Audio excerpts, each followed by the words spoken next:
SportsEdge.com, everybody. I'm here with fantasy expert Jose Candelario. Yeah. My name is Kels, and we're going to be talking some busts and surprises here. We got some interesting guys on this list here that you may not understand, may not realize that could come up and surprise you this week in fantasy.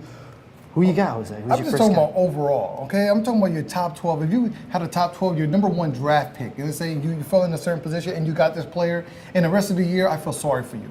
Right. That's what I'm talking about. Okay, so let's start off with Ray Rice. Ray Rice, the level in Baltimore right now. One of my guys. One of your guys. So you drafted him. So you know the headache of a Ray Rice. Yes, it's been painful. In the PPR league, it's pretty good because he gets a couple of catches, and he's been averaging 9 points a game. But for a first-round draft pick, you want to see a stud that gives you 15 to 20. Right. And he's just not doing it, and that's because of the offensive line there in Baltimore. It's just not up to par right now. Right, and I was expecting 20 points, 30 points on good weeks from him. He has not lived up to that standard. Who else you have on your list here? I got another disappointment who's still healthy, and he did have a breakout game, but it was against a team is C.J. Spiller. C.J. Spiller has been playing second fiddle to Fred Jackson, who, as long as Fred Jackson is healthy, C.J. is not as effective because he doesn't get the touches that he needs to get those numbers out there. Fred Jackson is also out there as a runner. He's a great pass defender, and he can catch the ball excellently out in the flat. So that's what kills his number. And I'm going to throw out there, for everyone, Trent Richardson. I'm sorry to even say the name because someone just threw something at their computer because they heard that name. Trent Richardson has been a bust. He's been traded to Indianapolis where he could see some times, but even Donald Brown outperformed him Thursday night against the Titans. Pretty sad. And a lot of people were saying that trade was such a bad trade for the Browns. They must have known something. Well, I just think that his knee injury, his psyche has not been the same, and he's been criticized, and that has affected him about not being able to block and catch. So he's just, so that's what really hurts him as a football player. If you have a keeper league, are you keeping him for next season? I'm still going to keep him for next year because he's a free agent now.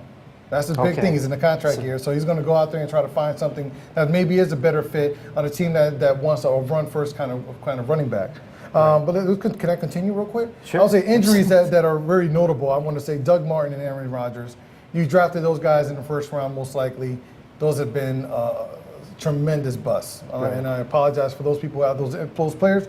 I mean, you rolled Doug Martin for a while. You got Mike James. Now Mike James is injured. Now it's good luck to you. Tampa Bay's not even in the running. And I won't say Darren Sproles, too. Darren Sproles has not put up the numbers that you expect. With Peter Thomas being the number one running back in that situation, him coming in and pass plays, not being that effective either because they've been throwing the ball downfield in New Orleans. And Darren Sproles just has had a couple of good games. I gave you, 15 points around there, but I just don't think he's consistently been performing that first round PPR kind of draft. Right, which is what a lot of people took him in the first round. I think I can remember one guy who's now on the bottom of the league that took him maybe first round. But anybody else that you think you would like to add on your busts and surprises? I mean, for people out there who drafted T.Y. high, because I like a lot of, I did as well because I loved him at FIU, Florida International. Was a great player there. And we expected him to do good because I like number 2 receivers, him and Julio Jones.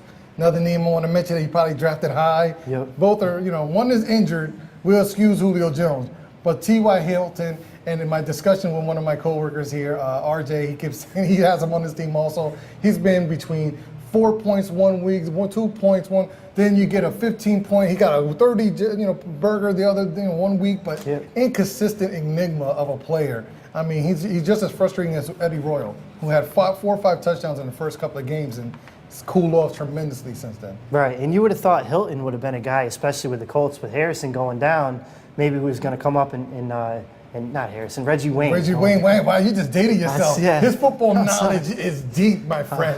He's going back to Harrison. But yeah, Reggie Wayne going down, T.Y., you expect those numbers to go up, but Kobe Fleener on that team, I think, is a better pickup. If you're looking for Andrew Luck, because he is Andrew Luck's security blanket in a crunch. Kobe Fleener down the stretch, and I would say is a must start as a tight end. Interesting that Fleener took that spot and not Hilton this year for the Colts. Well, I mean, I still think T.Y. is going to have big games. I just don't think that you should rely on him as best flex option in the PPR. Right. Well, Jose Candelario, not only making Matt Berry look like an idiot, but also me. No. Be sure to check us out for all your fantasy football knowledge that you need this Sunday to win your games. Thanks for watching, everybody, here on SportsEdge.com.